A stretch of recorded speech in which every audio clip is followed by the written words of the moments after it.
The 19th century Madame Helena Petrovna Blavatsky was born into a noble family in Ukraine. As a child, young Helena displayed a gift for clairvoyance, as well as an interest in metaphysical phenomena. Years later, she traveled throughout Europe, the Middle East, and India, studying with various teachers and Sufi saints.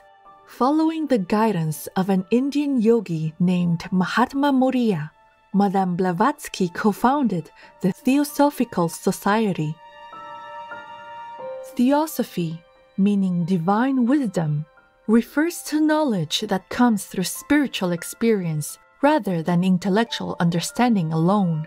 The Theosophical Society is dedicated to uplifting humanity through a realization of the oneness of life and the wisdom underlying all religions.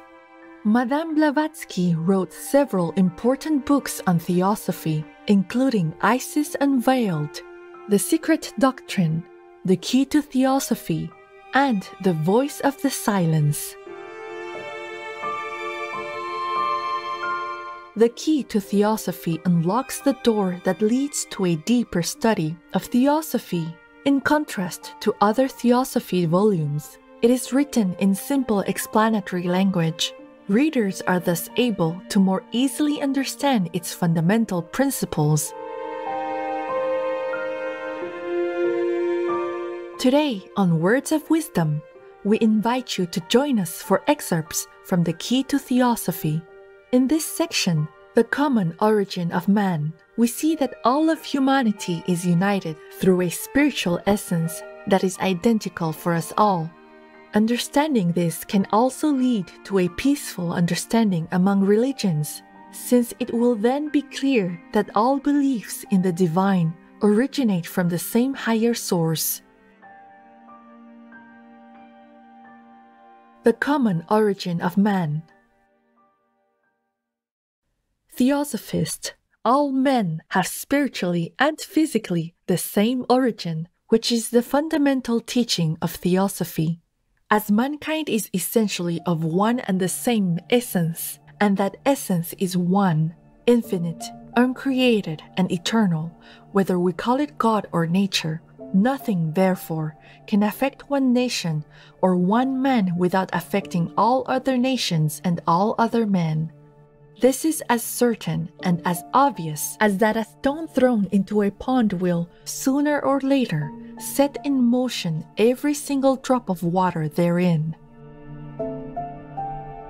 Enquirer: but this is not the teaching of Christ, but rather a pantheistic notion. Theosophist: that is where your mistake lies. It is purely Christian, although not Judaic, and therefore, perhaps, your biblical nations prefer to ignore it. Enquirer: this is a wholesale and unjust accusation. Where are your proofs for such a statement? Theosophist: they are ready at hand. Christ is alleged to have said, "Love each other, and love your enemies.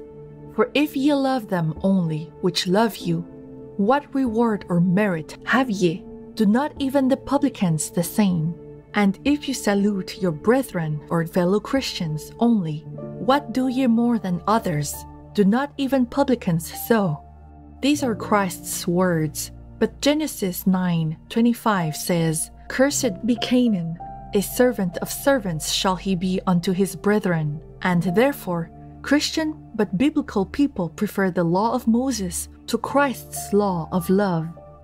They base upon the Old Testament, which panders to all their passions, their laws of conquest, annexation, and tyranny over races which they call inferior. What crimes have been committed on the strength of this infernal, if taken in its dead letter, passage in Genesis? History alone gives us an idea, however inadequate. Enquirer: I have heard you say that the identity of your physical origin is proved by science, that of our spiritual origin by the wisdom religion. Yet we do not find Darwinists exhibiting great fraternal affection. Theosophist: just so. This is what shows the deficiency of the materialistic systems. and proves that we theosophists are in the right. The identity of our physical origin makes no appeal to our higher and deeper feelings. Matter, deprived of its soul and spirit or its divine essence, cannot speak to the human heart. But the identity of the soul and spirit of real immortal man, as theosophy teaches us, once proven and deep-rooted in our hearts, would lead us far on the road of real charity and brotherly goodwill. Enquirer, but how does theosophy explain the common origin of man? Theosophist, by teaching that the root of all nature, objective and subjective, and everything else in the universe, visible and invisible, is, was, and ever will be one absolute essence from which all starts and into which everything returns. This is Aryan philosophy, fully represented only by the Vedantins, or followers of the Vedanta philosophy and the Buddhist system. With this object in view, it is the duty of all theosophists to promote in every practical way and in all countries the spread of non-sectarian education.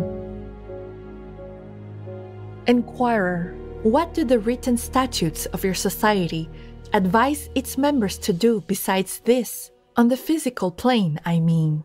Theosophist, in order to awaken brotherly feeling among nations, we have to assist in the international exchange of useful arts and products by advice, information, and cooperation with all worthy individuals and associations, provided, however, at the statutes, that no benefit or percentage shall be taken by the society or the fellows for its or their corporate services.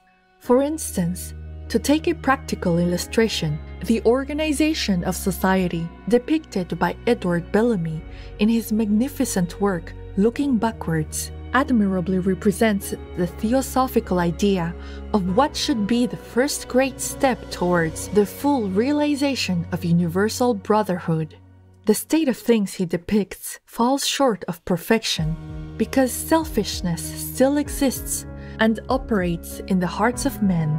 But in the main, selfishness and individualism have been overcome by the feeling of solidarity and mutual brotherhood, and the scheme of life there described reduces the causes tending to create and foster selfishness to a minimum. Inquirer, then as a theosophist, you will take part in an effort to realize such an ideal? Theosophist, certainly, and we have proved it by action. The influence of theosophy and of the society is plain, for they all take as their basis their first and fundamental principle, the brotherhood of humanity as taught by theosophy. In their declaration of principles, they state, the principle of the brotherhood of humanity is one of the eternal truths that govern the world's progress on lines which distinguish human nature from brute nature. What can be more theosophical than this? But it is not enough.